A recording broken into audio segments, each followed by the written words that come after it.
আগের ভিডিওতে আমি বলেছিলাম আমরা তিনজন মিলে কাউকে কিচ্ছু না জানিয়ে গেছিলাম ঘুরতে। আসলে আমরা গেছিলাম বেলুড় মঠ।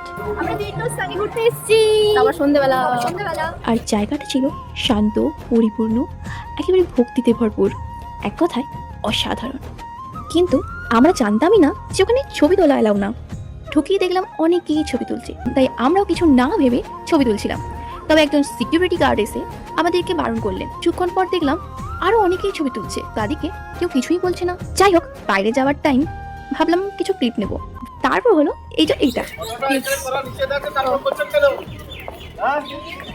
আমরা করলেই দোষ, বাকিদের করে চোখে দেখতে পায় না। তাহলে কি আমরা সবাই দেখতে সুন্দরী, তার জন্য ওদের চোখে পড়ছে?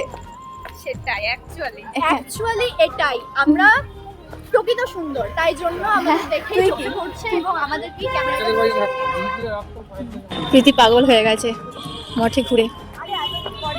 পাগল হয়ে গেছি, তাহলে তুই ভাব। এইভাবে তিন বন্ধু মিলে এনজয় আর ফাজলামি মারতে মারতে চলে এলাম স্টেশনে। ট্রেনে উঠতেই দেখলাম অনেকটাই লেট হয়ে গেছে। আর আমাদের এই ব্লগটা ছিল এই পর্যন্তই। আশা করছি আপনারা সবাই ভালো থাকবেন। দেখা হচ্ছে নেক্সট ভিডিওতে।